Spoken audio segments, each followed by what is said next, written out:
আসসালামু আলাইকুম ভিউয়ার্স, আবারও চলে এসেছি নতুন কোনো রেসিপি নিয়ে।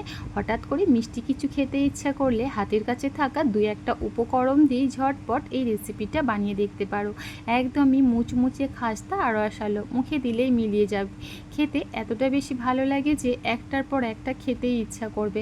তো প্লিজ বন্ধুরা, রেসিপিটা কোনো রকমের স্কিপ না করে প্রথম থেকে শেষ পর্যন্ত দেখার অনুরোধ রইল। মিষ্টি তৈরি করার জন্য প্রথমেই একটা মিক্সিং বোলে আমি 2 বাটি ময়দা নিয়ে নেব। দিয়ে দিচ্ছি স্বাদ মতো নুন আর 4 চা চামচ ঘি। এই মিষ্টিটা তৈরি করার জন্য অবশ্যই ঘি ব্যবহার করার চেষ্টা করবে, এতে করে মিষ্টির স্বাদ এবং ফ্লেভার অনেক বেশি ভালো আসে। মিষ্টিটা খেতে ভীষণ ভালো লাগে। একটু সময় নিয়ে হাত দিয়ে ঘষে ঘষে ময়দাটা ময়ান দিয়ে নিতে হবে, যেন ঘিটা ভালোভাবে ময়দার সঙ্গে মিশে যায়। তো দেখতেই পাচ্ছ বন্ধুরা, এই পর্যায়ে আলতো হাতে মুঠ করলে ময়দাটা ভালোভাবে দলা পেকে যাচ্ছে। ঠিক এইভাবেই কিন্তু ময়ানটা দিয়ে নিতে হবে, এতে করে মিষ্টিগুলো অনেক বেশি খাস্তা আর মুচমুচে হবে, খেতে ভীষণ ভালো লাগবে। এবার অল্প অল্প করে পানি অ্যাড করে এখানে একটা ডো তৈরি করে নিচ্ছি। এই ডোটাকে একটু শক্ত করে বানাতে হবে, তবে খুব বেশি শক্ত না। তাই পানিটা এখানে একেবারে না দিয়ে এভাবে অল্প অল্প করে দিয়ে ডোটাকে আমি তৈরি করে নিচ্ছি।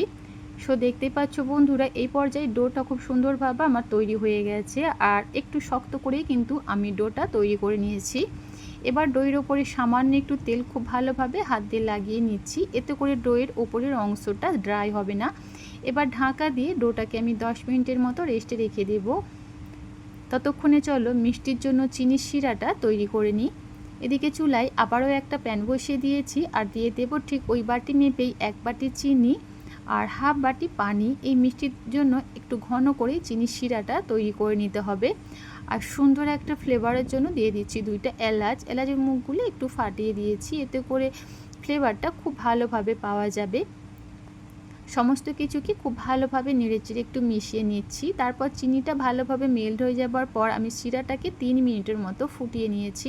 তবে এখানে খুব বেশি ঘন চিনির শিরা তৈরি করলে হবে না, এতে করে চিনির শিরাটা ঠান্ডা হয়ে যাবার পর দানা বেঁধে যাবে। তো নামানোর আগে এভাবে একটু চেক করে নিচ্ছি। দেখতেই পাচ্ছ একদম পাতলা একতার বিশিষ্ট একটা চিনির শিরা আমার তৈরি হয়ে গেছে, আর এইভাবেই ঠিক চিনির শিরাটাকে বানিয়ে নিতে হবে। এবার ঢাকা দিয়ে চুলোর ফ্লেমটাকে অফ করে চিনির শিরাটা একটা সাইডে রেখে দেব। আর এদিকে ঠিক 10 মিনিট পর আমি ফিরে আসলাম, আর এই সময় দেখতেই পাচ্ছ ডোটা আগের তুলনায় কিছুটা নরম হয়ে গেছে। আবার ডোটাকে খুব ভালোভাবে মেখে নিচ্ছি। এবার এই ডো থেকে আমি ছোট ছোট করে লেচি কেটে নেব।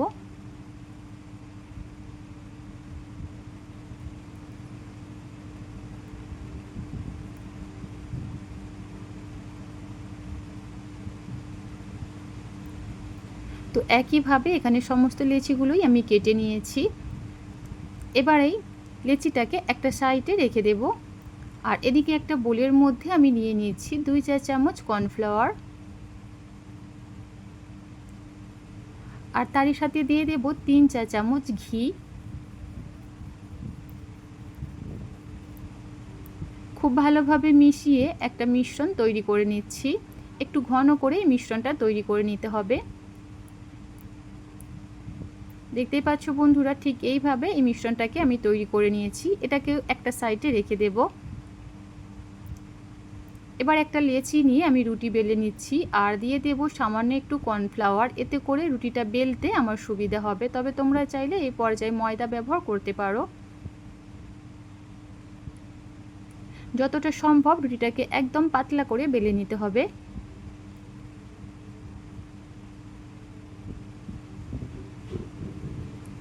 তো দেখতেই পাচ্ছ বন্ধুরা, এখানে রুটিটা কিন্তু খুব সুন্দরভাবে আর একদম পাতলা করে আমি তৈরি করে নিয়েছি। আর এই কর্নফ্লাওয়ার দেওয়ার জন্য কিন্তু রুটিটা অনেক পাতলা করে বেলে নিতে পারবে। এবার যে প্লেটের মধ্যে আমি রুটিটা রাখবো সামান্য একটু কর্নফ্লাওয়ার ছিটিয়ে দিচ্ছি, এতে করে রুটিগুলো একটার সঙ্গে আর একটা লেগে যাবে না। তো আরও একটা রুটি তোমাদের আমি বেলে দেখাচ্ছি।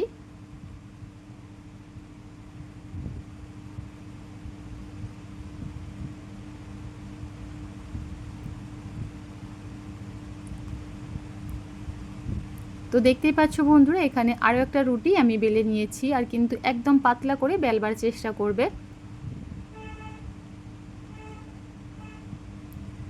তো একইভাবে এখানে সমস্ত রুটিগুলোই খুব সুন্দরভাবে আমি বেলে নিয়েছি।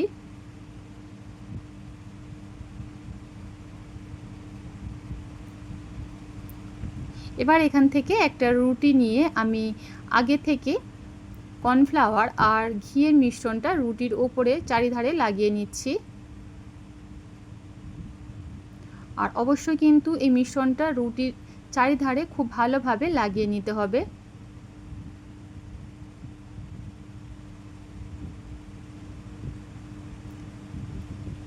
তারপর এর উপরে আবারও একটা আমি রুটির লেয়ার দিয়ে দিচ্ছি।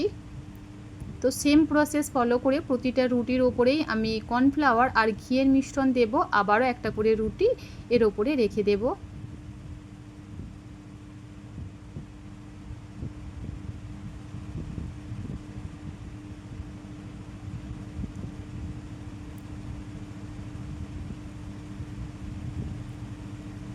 তো দেখতে পাচ্ছ বন্ধুরা, প্রতিটা রুটির মধ্যে এভাবে কর্নফ্লাওয়ার আর ঘিয়ের মিশ্রণ এইভাবে দিয়ে আর প্রতিটা রুটি এরকমভাবে লেয়ার তৈরি করে নিয়েছি। এবার এই রুটিটাকে আমি বেলে নেব। তো এখানে আমার বেলতে একটু অসুবিধা হচ্ছিল, তাই কিচেন স্ল্যাবের ওপর রেখে রুটিটাকে হালকা পাতলা করে একটু বেলে নিয়েছি। এবার এই রুটির মধ্যে আবারও আমি কর্নফ্লাওয়ার আর ঘিয়ের মিশ্রণটা ভালোভাবে চারিধারে লাগিয়ে নিচ্ছি। আর অবশ্যই কিন্তু এখানে কর্নফ্লাওয়ারটাই ব্যবহার করতে হবে, এতে করে মিষ্টির লেয়ারগুলো খুব সুন্দরভাবে খুলবে। তারপর ঠিক এইভাবে ভাঁজ দিয়ে নিচ্ছি, ঠিক যেভাবে আমরা পরোটার ভাঁজ দিই।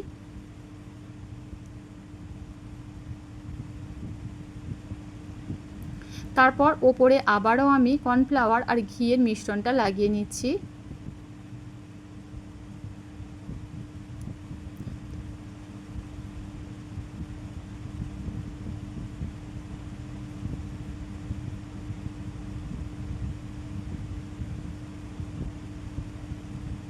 তো দেখতেই পাচ্ছ বন্ধুরা, এখানে কিন্তু খুব সুন্দরভাবে আমি একটা পরোটা শেপ তৈরি করে নিয়েছি।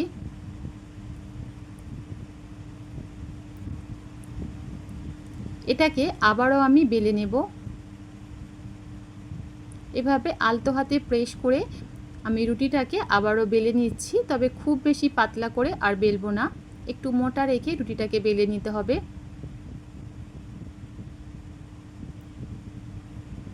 দেখতেই পাচ্ছ। এবারে রুটির 4টে সাইড এভাবে আমি কেটে নিচ্ছি।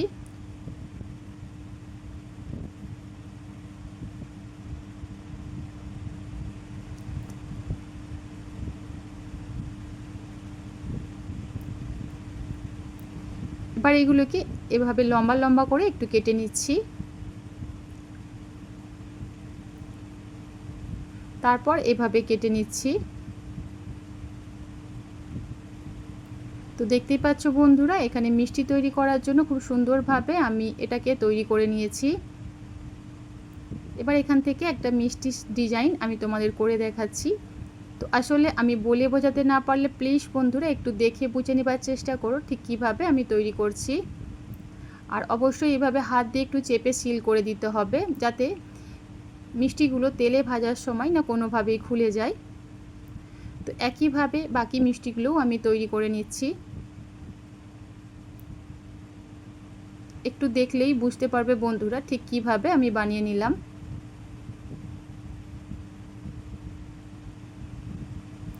তো একইভাবে সমস্ত মিষ্টিগুলোই এখানে আমি তৈরি করে নিয়েছি।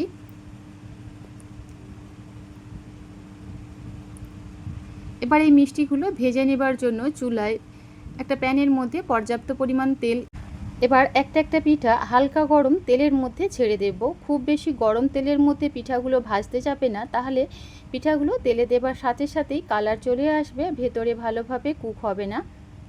চুলোর ফ্লেমটাকে লো টু মিডিয়াম ফ্লেমে রেখে আমি পিঠাগুলো ভেজে নিচ্ছি।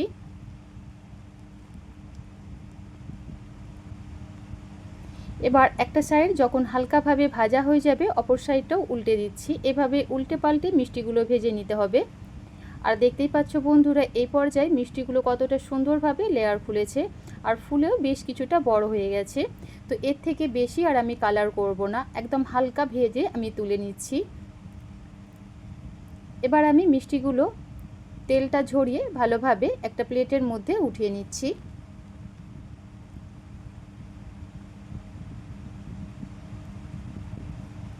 তো তো একইভাবে সমস্ত মিষ্টিগুলোই এখানে আমি ভেজে নিয়েছি।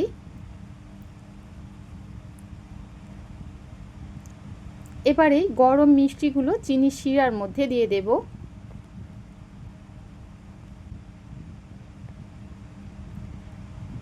তারপর একটা স্প্যাচুলা দিয়ে খুব ভালোভাবে নেড়ে চেড়ে মিষ্টিগুলো চিনির শিরার মধ্যে কোট করে নিচ্ছি। ভালোভাবে নেড়ে চেড়ে মিশিয়ে নিলেই হবে, খুব বেশিক্ষণ সময় চিনির শিরার মধ্যে রাখার দরকার পড়বে না। এর মধ্যেই দেখবে মিষ্টিগুলো সুন্দরভাবে চিনির শিরা শোক করে নেবে। তারপর একটা প্লেটের মধ্যে উঠিয়ে নিচ্ছি। তো দেখতেই পেলে বন্ধুরা, শুধুমাত্র ময়দা আর চিনি দিয়ে কতটা বেশি খাস্তা আর মুচমুচে একটা মিষ্টি তৈরি করা যায়। খেতে অসম্ভব মজার হয়, একবার হলেও বাড়িতে বানিয়ে দেখতে পারো। একটা মিষ্টি তোমাদের আমি কেটে শেয়ার করছি বা ভেঙে শেয়ার করছি। দেখতেই পাচ্ছ ভেতর পর্যন্ত কিন্তু একদমই সফট আর জুসি, আর বাইরেটা হবে একদম খাস্তা আর মুচমুচে। খেতে অসম্ভব মজার হয়, মুখে দিলেই মিলিয়ে যাবে। তো আজকের রেসিপি যদি তোমাদের ভালো লেগে থাকে প্লিজ বন্ধুরা লাইক, কমেন্ট এবং